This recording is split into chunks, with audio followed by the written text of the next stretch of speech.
Cinétrans. Pourquoi Cinétrans? C'est parce que Rouch a fait un travail dans, au Niger, dans une population qui s'appelle les Songhai, l'empire Songhai, et qui est caractérisé par des danses de possession. Et c'est quoi les danses de possession? Eh bien, les Songhai, c'est une société sans masque. En Afrique, on a l'habitude de voir des gens avec des masques. Eh bien, les Songhai n'utilisent pas les masques. En revanche, ils pratiquent ce qu'on appelle les phénomènes de possession, c'est-à-dire que les divinités sont incarnées à travers la musique et la danse dans certains personnages, mais ça peut être Monsieur Tout-le-Monde ou Madame Tout-le-Monde qui tout d'un coup devient possédé par le génie du tonnerre, le génie de l'eau, ou toute la famille des génies, selon l'événement qui s'est passé. Et ainsi, on arrive à résoudre les problèmes de la vie dans ce pays qui est un pays économiquement très défavorisé. C'est un des pays les plus pauvres du monde. Donc c'est très difficile, la vie n'y est pas si facile. Et ce qui est paradoxal, et c'est ça qui avait séduit à ce point Jean Rouch et tous ceux qui connaissent le Niger, c'est qu'il y a un art de vivre qui est tout à fait équilibré, où le rire a une importance, les choses sérieuses, les choses futiles peuvent être abordées à peu près sur le même ton. Et Rouch a fait sa thèse sur la religion et la magie songhai, et il a étudié ces phénomènes-là. Et lorsqu'il a tourné son film Bataille sur le Grand Fleuve, il a eu l'idée de montrer aux gens avec qui il avait travaillé son travail, son propre travail, de façon à avoir le regard des autres sur son propre travail. Et ainsi, les gens ont pu réagir. Et puis ce même film, il l'a montré dans différents endroits.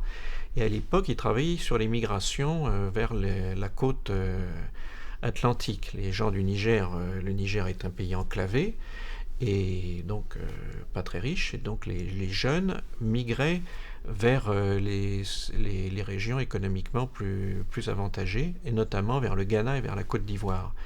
Et lorsqu'il est allé au Ghana, il a présenté ce film, et une communauté Aouka s'est manifestée en disant « Mais ce que vous avez filmé là nous intéresse, nous faisons aussi des cultes de ce genre, on en fait un, ils ont fixé une date, venez filmer. » Donc Rouch a été invité à filmer, on lui a demandé de le faire.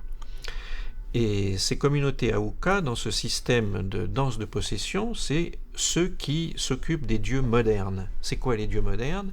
Eh bien, c'est la nouvelle génération des locomotives, des médecins, des contremaîtres dans les usines, des chefs dockers qui tyrannisent les uns qui tyrannisent les autres, etc., enfin qui créent des problèmes de société.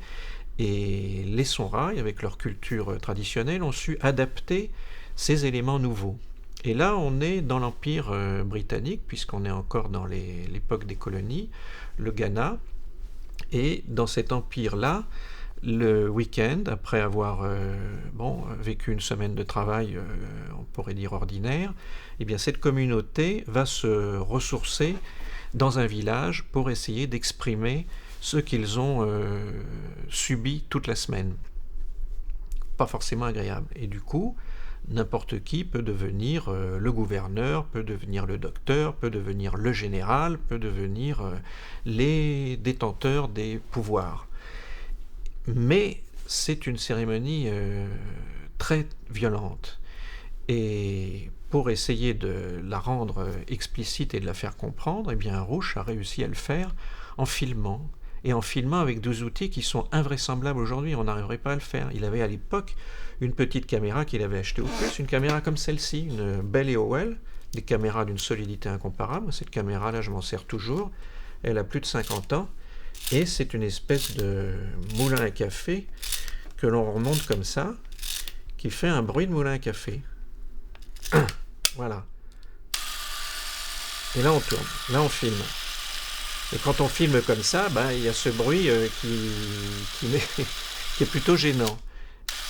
Et pour enregistrer le son, puisqu'il y a de la musique, il y a la musique qui intègre toutes ces cérémonies, il est indispensable d'enregistrer à la fois la musique et les devises des prêtres qui organisent ce culte. Et pour ça, aussi bien Rouch avait une petite caméra comme celle-ci, mais il avait aussi une espèce d'énorme appareil qui pesait 40 kg pour enregistrer le son qui lui enregistrait en continuité. Et avec ce bruit de moulin à café, il arrivait en fait à faire un clap. Il n'arrivait pas à avoir le son synchrone, puisque quand il enregistrait, ça faisait ce bruit-là, mais il a transformé cet inconvénient en avantage. Quand ça s'arrête, il sait que c'est la fin du plan.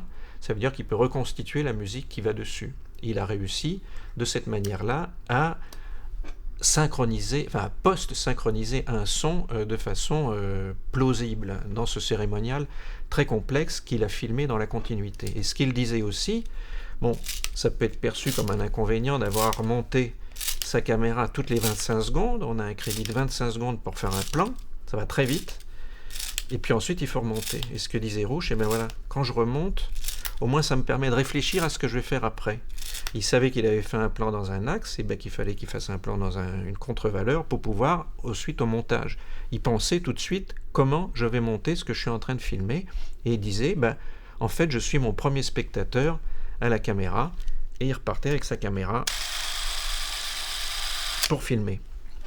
Et puis c'est longtemps après qu'il y a eu des caméras qui ne faisaient pas de bruit, qui étaient blimpées, qui avaient des magasins plus grands, d'une dizaine de minutes, et qui permettait également de synchroniser le son. Pendant 10 ou 12 minutes, on arrivait à avoir une séquence.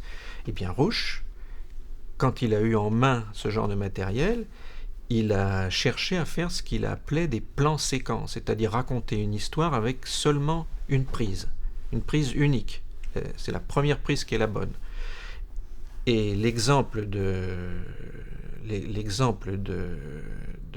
prise unique et de plan séquence, c'est les tambours d'avant, Touro et Beatty, où là on assiste à ce qu'on a appelé plus tard le ciné-trance, c'est-à-dire que la caméra est là, les gens qui font la possession sont là aussi, il n'y en a aucun qui ignore l'autre, mais Rouch est là tout seul avec sa caméra et son ingénieur du son, Moussa Hamidou en l'occurrence, et il connaît tous ces gens-là, puisque ça fait des années et des années qu'il revient tout le temps sur le terrain, il est connu, il connaît l'organisation de ce culte, et là il y avait une chose grave qui se passait, c'est la raison pour laquelle il y avait une danse de possession qui était organisée, mais cette danse de possession n'arrivait pas à se déclencher. Et il se trouve que c'est le jour, je crois que c'est le 4e jour justement, quand Rouch est venu avec sa caméra, avec Moussa Hamidou, ils ont filmé ce qui se passait, et il ne se passait rien. Rouch a continué à filmer, et puis quelque chose s'est déclenché à ce moment-là. Et on pense que la caméra a certainement eu un rôle, une interaction entre les tambourinaires, qui avaient des tambours archaïques, voyant que la caméra continuait à tourner, ont relancé la musique, et c'est la musique qui conduit tout ce cérémonial. Et bien cette espèce de transe partagée a permis de faire un ensemble.